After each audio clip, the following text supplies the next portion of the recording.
Likey.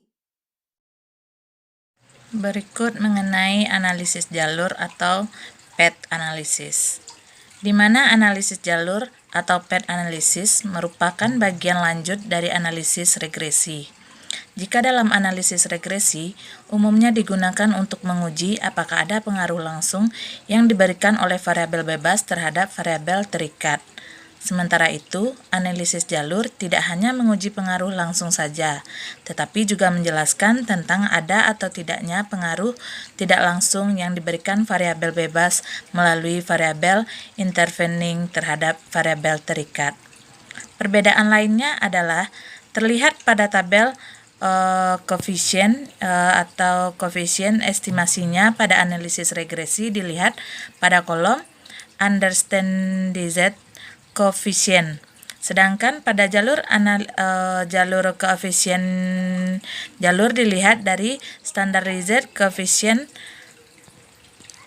Pada contoh berikut penelitian yang menggunakan analisis jalur dalam suatu penelitian, misalnya seorang peneliti ingin melihat pengaruh gaya kepemimpinan X1, lingkungan kerja X2 terhadap motivasi X3, serta dampaknya terhadap kinerja Y, guru SMA 1 Padang, di mana variabel motivasi terhadap sebagai variabel intervening. Bentuk kerangka pemikiran dari penelitian tersebut adalah sebagai berikut, dapat dilihat dengan tabel ini, yaitu gaya kepemimpinan sebagai X1, lingkungan kerja sebagai X2, kemudian motivasi sebagai Y, kemudian kinerja sebagai Z. Berdasarkan gambar di atas, dapat dibuat hipotesis dalam penelitian ini adalah sebagai berikut. Yang pertama, diduga terdapat pengaruh yang signifikan antara X1 terhadap Y, diduga terdapat pengaruh yang signifikan terhadap X2 terhadap Y, kemudian diduga terdapat pengaruh yang signifikan antara X1 terhadap Z, dan diduga terdapat pengaruh yang signifikan antara X2 terhadap Z. Kemudian yang diduga terdapat pengaruh yang signifikan terhadap antara Y dan Z, kemudian pengaruh yang signifikan antara X1 melalui Y terhadap Z, kemudian X2 melalui Y terhadap Z.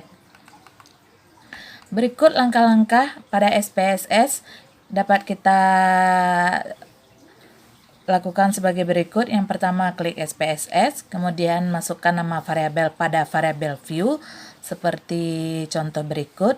Dapat dilihat X1, X2, Y, Z. Kemudian masukkan data pada data view. Kemudian klik Analyze Regression Linear.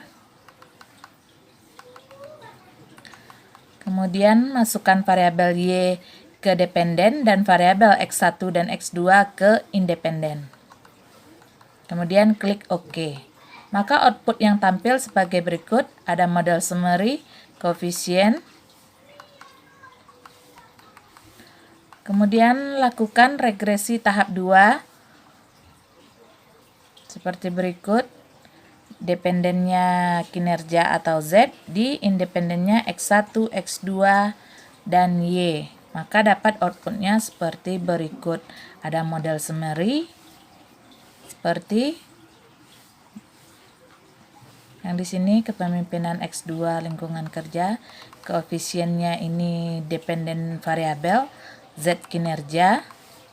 Kemudian cara memaknai hasil dari SPSS ini sendiri. Untuk analisis jalur ini ada 2 tahap interpretasi hasil dari analisis jalur, yakni yang pertama yaitu tahap penghitung koefisien jalur, kemudian tahap kedua yaitu uji hipotesis dan pembuatan kesimpulan.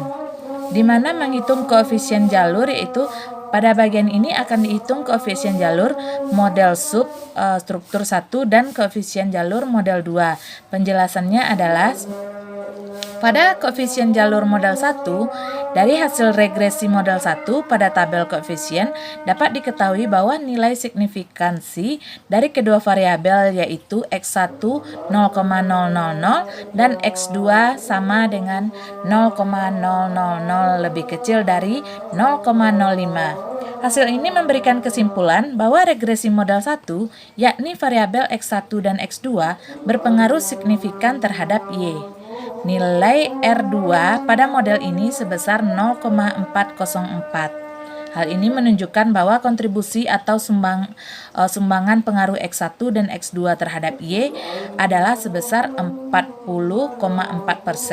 sedangkan sisanya sebesar 59,6% merupakan kontribusi dari variabel-variabel lain yang tidak dimasukkan dalam penelitian.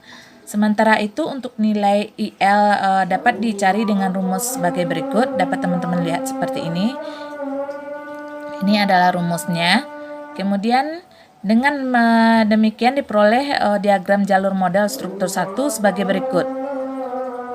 Gaya kepemimpinan sebagai X1, lingkungan kerja sebagai X2, kemudian pengaruhnya 0,335 terhadap motivasi, kemudian lingkungan kerja 0,402 terhadap motivasi.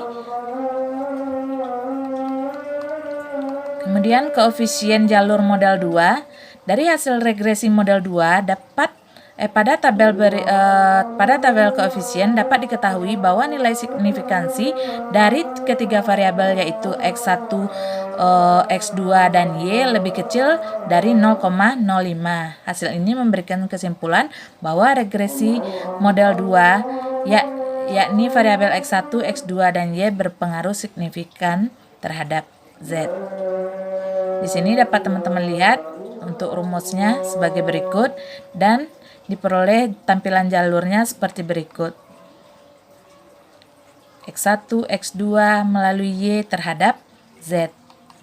Kemudian untuk tahap uji hipotesis dan pembuatan kesimpulan, di sini ada analisis pengaruh X1 terhadap Y. Dari analisis di atas diperoleh nilai signifikansi X1 sebesar 0,000 kecil dari 0,05. Dengan demikian dapat kesimpulan bahwa secara langsung terdapat pengaruh signifikan X1 terhadap Y. Kemudian analisis pengaruh X2 terhadap Y. Di sini dapat dibaca dari analisis di atas diperoleh dengan nilai signifikansi X2 sebesar 0,000 kecil dari 0,05. Dengan demikian dapat disimpulkan bahwa secara langsung terdapat pengaruh signifikan terhadap X2 terhadap Y.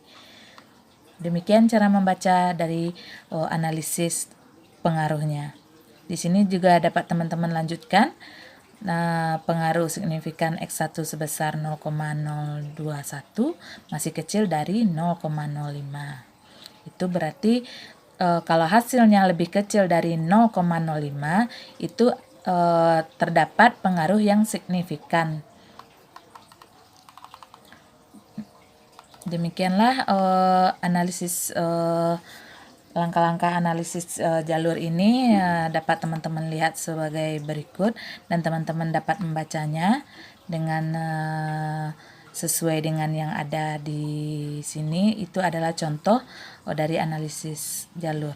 Dari serangkai pembahasan di atas kita dapat menarik kesimpulan bahwa hipotesis dalam penelitian ini terbukti diterima. Demikianlah tutorial analisis jalur ini, semoga dapat bermanfaat bagi teman-teman. Sekian dari saya, Yulia Sonata. Assalamualaikum warahmatullahi wabarakatuh.